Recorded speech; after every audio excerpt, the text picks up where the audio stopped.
안녕하세요. 예수의 비전성결교회 안희연 목사입니다. 성경이 보면은 비판하지 말라, 또는 비방하지 말라 이렇게 말씀을 하고 계세요. 형제를 비판하거나 비방하는 것은 곧 율법을 비방하고 비판하는 것이다.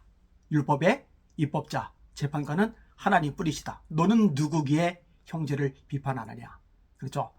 실수나 허물, 약점 들추는 것 바람직하지 않습니다.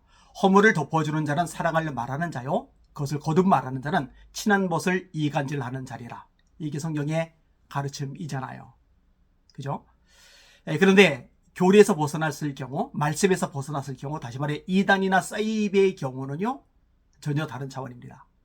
이런 바울 사도는요, 사랑에 대해서 강조를 많이 하죠. 믿음, 소망, 사랑, 이 세 가지는 항상 있을 것인데 그 중에 제일은 사랑이다.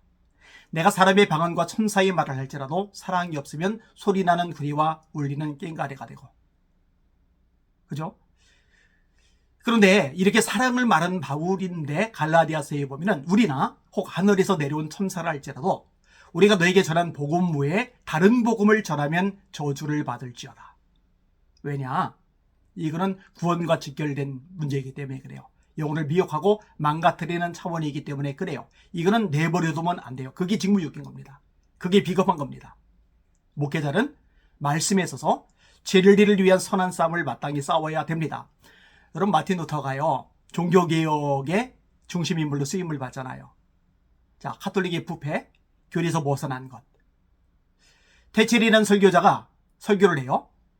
헌금을 해서 면벌부통에 돈이 떨어지면은 여러 개 있는 네 부모, 형제, 친구, 친척들이 천국으로 올라간다. 이걸 어떻게 용납합니까? 용납할 수가 없는 거죠. 오직 믿음으로, 오직 은혜로, 오직 성경으로, 오직 그리스도로, 오직 하나님의 영광. 이 종교개혁의 모토들은 성경에 토대를 두고 이루어지고 있는 겁니다. 그러니까 이단은, 사이비는 용납하면 안 돼요. 대충 덮어주면 안 됩니다. 그러면은 하나님께 책망을 받을 겁니다. 이단들을 접해가면서요, 이들의 공통점들이 많이 있지만 그중에 몇 가지 인상 깊은 것들이 있어요. 첫 번째 부분은요, 교주를 우상화한다고 하는 겁니다. 자, 이만희 같은 경우 보혜사라고 그러죠. 근데 무슨 보혜사가 감옥에 가요? 무슨 교회사가 엎드려서 사과를 해요? 무슨 보혜사가 죽을 것 같다고 엄살을 떨어요? 비유풀이 얼마나 절대화 시킵니까? 이만희가 절대자 위치에 올라가 있죠. 얼마 전에 난리가 났던 JMS 정명석, 여기도 마찬가지죠. 절대화 시켜요. 우상화 시키는 거죠. 변승호 목사 같은 케이스도 마찬가지입니다. 선지자라고 하는 사람들 동원해가지고 예언하게 하죠. 그 예언의 내용이 뭐예요? 변승호 목사를 높이는 내용이죠. 이런 거 하면 안 됩니다. 계시록을 다 푼다느니, 자기는 설교할 때마다 계시받아 설교한다느니, 이 잘못된 거죠. 잘못된 겁니다. 자, 하나님의 종들은요, 진짜 주님이 쓰셨던 하나님의 사람들은요, 자기 우상화 안 합니다. 여러분, 세례 요한은요, 인물 중에 인물입니다. 400년간의 침묵을 깨고 혜성같이 등장을 했어요. 광야에 있는데 사람들이 구름대처럼 벌떼처럼 모여들어요. 죄사함을 얻게 하는 회개의 세례를 전파하죠. 종교 지도자들까지 광야에 몰려들어요. 그런데 세례 요한이 뭐라고 말합니까? 예수님은 흥하여 야기고 나는 쇠하여 야리라. 나는 예수님의 신을 들기도 감당하지 못할 자이다. 이게 하나님의 종의 모습인 거죠.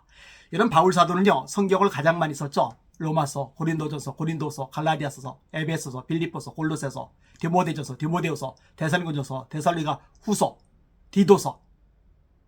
얼마나 능력이 많이 나타납니까? 정말 전무후무한 역사적인 인물이죠. 근데 그는 뭐라고 말합니까? 내가 한 것이 아니요, 나와 함께 하신 하나님의 은혜로다.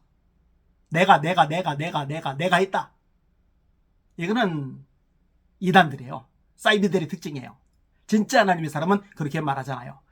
예수님이 제자들을 가르치십니다. 너희는 이를 다 행한 후에 말하기를 나는 무익한 종이다. 마땅히 할 일을 한 것뿐이다. 이렇게 고백하라고요. 자, 이단 세이비의 특징 두 번째는요, 다른 목회자들 깔아뭉개는 거 잘합니다. 또는 교회들을 짓밟는 행동 잘합니다. 여러분, 이만희 교주는요, 한국에 있는 교회들을요, 바벨론이라고 그래요. 바벨론. 계시록이 나오죠. 이 바벨론이 세 조각으로 쪼개져요. 그리고 가라앉아 버려요. 심판받죠. 이 바벨론에서 나와라 고 성경은 말씀을 해요. 그러니까 기성교회에서 나오라는 거죠. 잘못됐다는 거죠. 어디로 오라는 거요? 신천지로 오라는 거죠. 이만희에게로 오라는 거죠. 여러분, 변성호 목사 같은 사람 뭐라고 이야기를 합니까? 계시 받지 못하는 게 뭐뭐.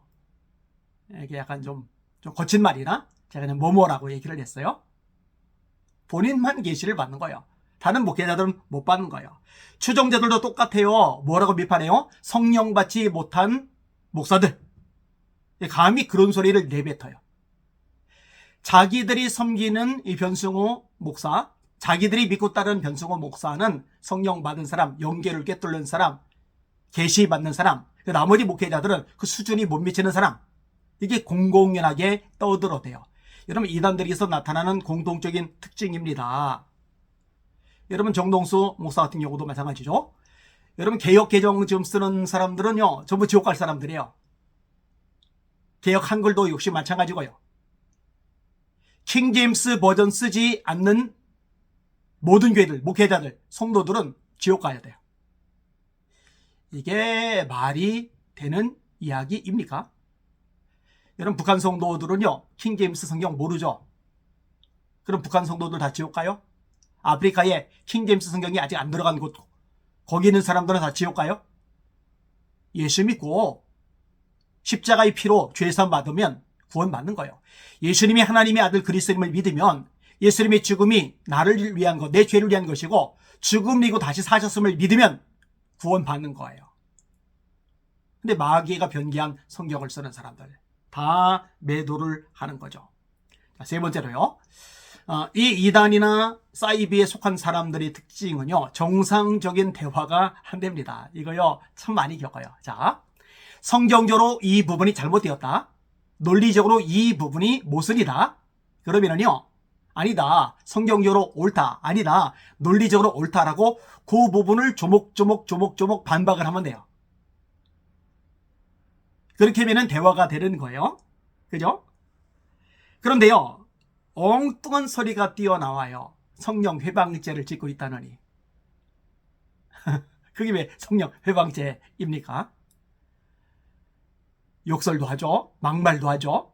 또 어떤 얘기를 해요? 책을 좀 읽어봐라. 아니, 책을 읽고 그 책의 문제점을 발견한 거예요. 교리적인 문제, 말씀에서 벗어난 거 발견하고 얘기를 끄집어내는 거예요. 그걸 조목조목 반박하는 거예요. 근데 책을 읽어봐라. 우리 목사님 설교를 들어봐라.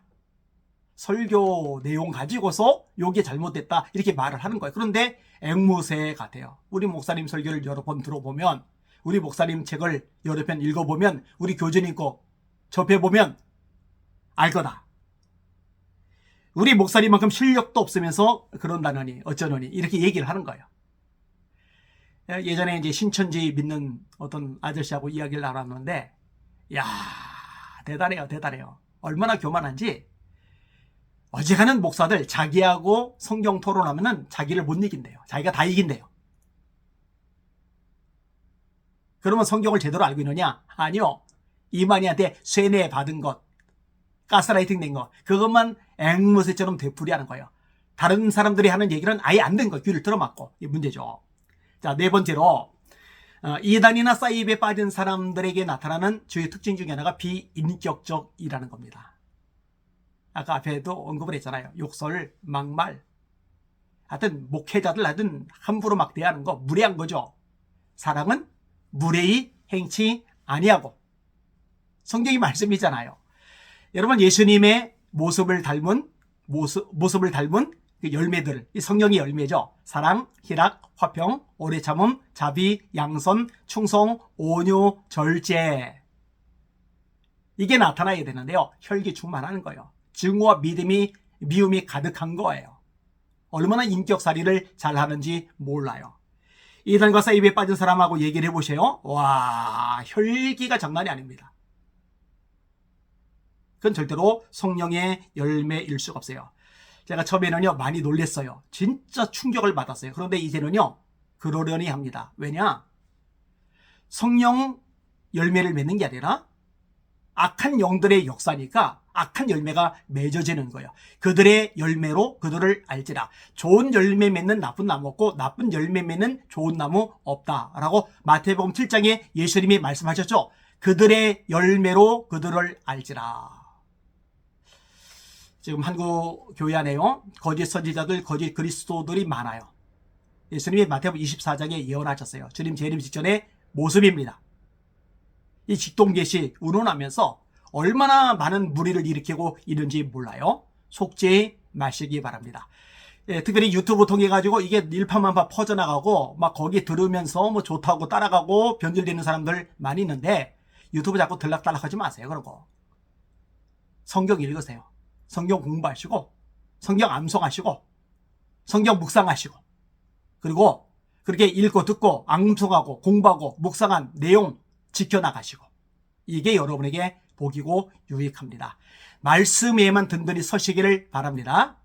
날마다 주님 바라보고 주님의 이름으로 전진하며 승리합시다. 할렐루야.